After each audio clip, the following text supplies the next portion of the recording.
ខ្ញុំគិតថាអ្នកទាំងអស់គ្នាប្រហែលជាធ្លាប់មានអារម្មណ៍បែបនេះពេលដែលយើងបើកទូរស័ព្ទហើយឃើញមិត្តភ័ក្តិជាច្រើនមានការងារល្អៗខ្លះទៀតទើបនឹងរៀបការមានផ្ទះមានដីហើយខ្លះទៀតកំពុងធ្វើដំណើរកម្សាន្តទៅក្រៅប្រទេសឬជាកន្លែងដែលយើងតែងតែសម័យចង់ទៅមើលយូរៗទៅចាប់ផ្ដើមមានអារម្មណ៍ថាខ្លួនឯងកាន់តែឆ្ងាយទៅរហូតដល់យើងចាប់ផ្ដើមសួរខ្លួនឯងថាហេតុអ្វីបានជាអ្នកផ្សេងមានជីវិតល្អចំណែកឯយើងវ័យប៉ុនគ្នាប៉ុន្តែបែរជាមិនមានអ្វីជាដុំកំភួនសោះយើងដូចជាបានខំប្រឹងអស់ពីសមត្ថភាពហើយយើងខំធ្វើការខំរៀនព្យាយាមកែលម្អខ្លួនឯងរាល់ថ្ងៃប៉ុន្តែមើលទៅលទ្ធផលនៅតែមិនដូចអ្វីដែលយើងរំពឹងទុកសោះពេលខ្លះយើងចាប់ផ្ដើមសង្ស័យខ្លួនឯងយើងអាចនឹងគិតថាមកពីយើងអន់មិនប្រកែឬមកពីព្រំលិខិតនឹងមិនឲ្យយើងរីកចម្រើនទៅមុខដូចគេ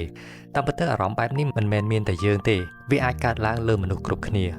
មានមនុស្សច្រើនណាស់ដែលញញឹមនៅនឹងមុខគេប៉ុន្តែក្នុងចិត្តវិញកំពុងលួចសួរខ្លួនឯងនៅសំណួរដូចគ្នាមានពេលខ្លះយើងប្រៀបធៀបគេប៉ុន្តែក៏មានពេលខ្លះមានអ្នកផ្សេងលួចប្រៀបធៀបយើងដូចគ្នាបញ្ហាគឺមនុស្សភាគច្រើនមើលឃើញតែលទ្ធផលរបស់អ្នកដទៃប៉ុន្តែមិនឃើញដល់ដំណើរការរបស់ពួកគេដែលបានឆ្លងកាត់នោះទេយើងឃើញថ្ងៃដែលគេទទួលបានជោគជ័យប៉ុន្តែយើងប្រហែលជាមិនបានឃើញយប់ជាច្រើនដែលគេគេងមិនលក់ឬបរាជ័យដែលគេតែងតែលាក់បាំងនិងពេលវេលាដែលពួកគេស្ទើរតែបោះបង់ដូចជាយើងដែរនោះទេបន្តិចម្ដងយើងចាប់ផ្ដើមយកជីវិតខ្លួនឯងទៅវាស់ជាមួយនឹងអ្នកដទៃយើងជឿថាមនុស្សគ្រប់គ្នាត្រូវតែជោគជ័យក្នុងអាយុជាក់លាក់មួយត្រូវមានការងារល្អត្រូវមានផ្ទះមានគ្រួសារឬមានអ្វីៗគ្រប់យ៉ាងឲ្យបានលឿនហើយនៅពេលដែលជីវិតរបស់យើងមិនដើរតាមល្បឿននោះយើងក៏ចាប់ផ្ដើមគិតថាខ្លួនឯងកំពុងដើរយឺតជាងគេប៉ុន្តែចុះបើការប្រៀបធៀបនោះគ្រាន់តែជាការបំភាន់មួយចុះបើការប្រណាំងប្រជែងដែលយើងខំរត់នោះតាមពិតទៅវាគ្រាន់តែជាការប្រណាំងប្រជែងដែលយើងមិនចាំបាច់ត្រូវរត់តាំងពីដំបូងប្រធានបទរបស់យើងនៅក្នុងវគ្គនេះគឺយើងនឹងមិននិយាយអំពីភាពជោគជ័យតាមនិយមន័យរបស់សង្គមទេយើងនឹងនិយាយអំពីដំណើរការរបស់មនុស្សម្នាក់ៗអំពីពេលវេលាខុសគ្នានិងមូលហេតុនៃការដើរយឺតមិនមែនមានន័យថាយើងកំពុងបរាជ័យនោះទេពេលដែលយើងមានអារម្មណ៍ថាជីវិតរបស់យើងដើរយឺតជាងអ្នកដទៃវាមិនមែនកើតឡើងក្នុងពេលមួយយប់ទេវាមិនមែនដោយសារតែថ្ងៃនេះយើងបរាជ័យម្ដងហើយភ្លាមៗក៏គិតថាខ្លួនឯងគ្មានតម្លៃអារម្មណ៍បែបនេះច្រើនតែកើតឡើងបន្តិចម្ដងដោយមិនដឹងខ្លួន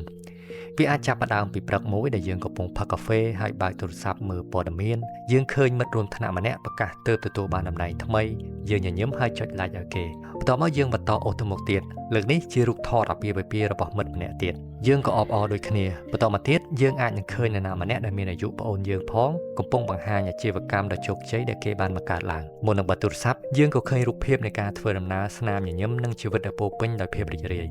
ពេលនោះយើងប្រហែលជាមិនបាននិយាយអ្វីទេហើយយើងក៏មិនបានបញ្ចេញប្រតិកម្មអ្វីដែរយើងគ្រាន់តែដាក់ទូរស័ព្ទចុះហើយអង្គុយស្ងៀមប៉ុន្តែនៅក្នុងចិត្តមានសំឡេងតូចមួយកំពុងនិយាយថាហេតុអីបានជាគ្រប់គ្នាដូចជាដើរទៅមុខហើយប៉ុន្តែខ្ញុំនៅតែដដែលសំឡេងនោះមិនខ្លាំងទេប៉ុន្តែវាត្រឡប់មករកយើងម្ដងហើយម្ដងទៀតរាល់ពេលដែលយើងឃើញភាពជោគជ័យរបស់អ្នកដទៃសំឡេងនោះក៏កាន់តែច្បាស់ឡើ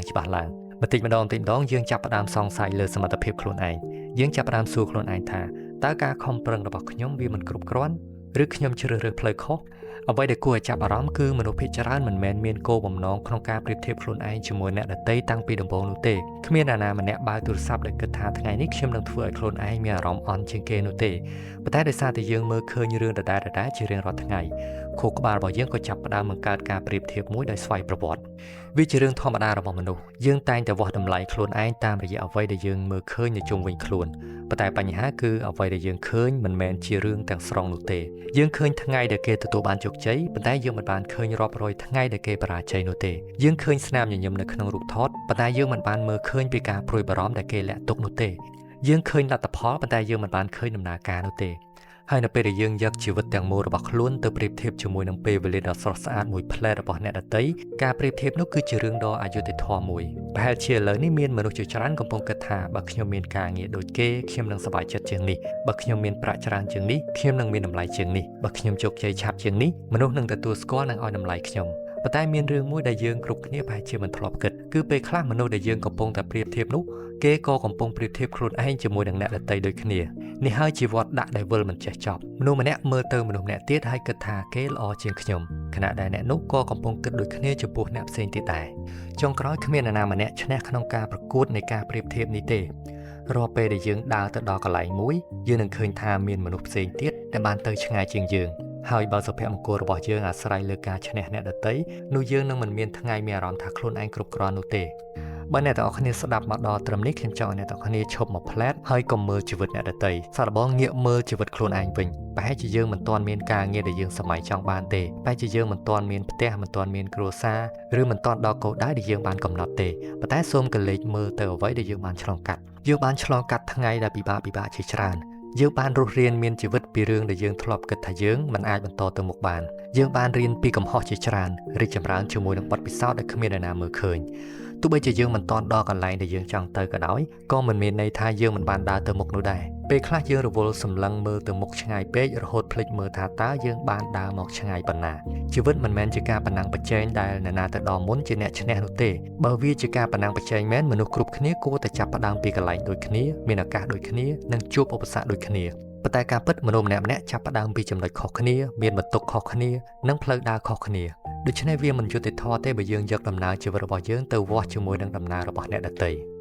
បើថ្ងៃនេះយើងមានអារម្មណ៍ថាខ្លួនឯងដើរយឺតជាងគេសូមចងចាំរឿងមួយគ្រាប់ពូជមិនអាចក្លាយជាដើមឈើមួយដើមក្នុងពេលមួយយប់នោះទេមុនពេលដែលវាលូតលាស់ឡើងមកមនុស្សគ្រប់គ្នាមើលមិនឃើញអ្វីទាំងអស់ប៉ុន្តែនៅខាងក្រោមដីឫសរបស់វាកំពុងលូតលាស់យ៉ាងស្ងៀមស្ងាត់គ្មានសំឡេងគ្មានការអបអរហើយគ្មានអ្នកណាសរសើរនោះទេប៉ុន្តែការលូតលាស់ដ៏សំខាន់បំផុតគឺកំពុងកើតឡើងនៅទីនោះ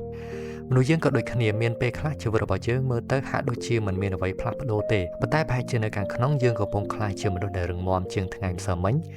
យើងមានការអត់ធ្មត់ជាងមុនយើងយល់ពីខ្លួនឯងបានកាន់តែច្បាស់ហើយការលូតលាស់ទាំងអស់នោះទោះជាមិនមានអ្នកណាមើលឃើញក៏ដោយវានឹងក្លាយជាមូលដ្ឋានគ្រឹះសម្រាប់យើងនៅពេលអនាគតដូច្នេះកុំប្រញាប់សម្រេចថាជីវិតរបស់យើងបរាជ័យដែលគ្រាន់តែមិនទាន់ដូចអ្នកដទៃផ្កានៅក្នុងសួនមិនមែនសុទ្ធតែរីកក្នុងពេលតែមួយទេអ្វីៗទាំងអស់មានពេលវេលារបស់វាហើយយើងក៏មានពេលវេលារបស់យើងដូចគ្នាថ្ងៃណាមួយយើងប្រហែលជានឹងងាកមកមើលថ្ងៃនេះវិញហើយញញឹមដោយខ្លួនឯងមិនមែនព្រោះយើងដើរយឺតទេប៉ុន្តែព្រោះយើងមិនបានឈប់ដើរបើសិនបើអ្នកទាំងអស់គ្នាទទួលបានអារម្មណ៍ធូរស្រាលបន្ទាប់ពីការស្ដាប់រួចអាចចូលរួមខមមិនពីអារម្មណ៍នៅខាងក្រោមនេះបានហើយកុំភ្លេច like ដើម្បីឲ្យមានអ្នកបានឃើញកាន់តែច្រើនអរគុណសម្រាប់ការស្ដាប់នៅថ្ងៃនេះជួបគ្នាជាមួយនឹងប្រធានបទផ្សេងទៀតនៅវគ្គក្រោយ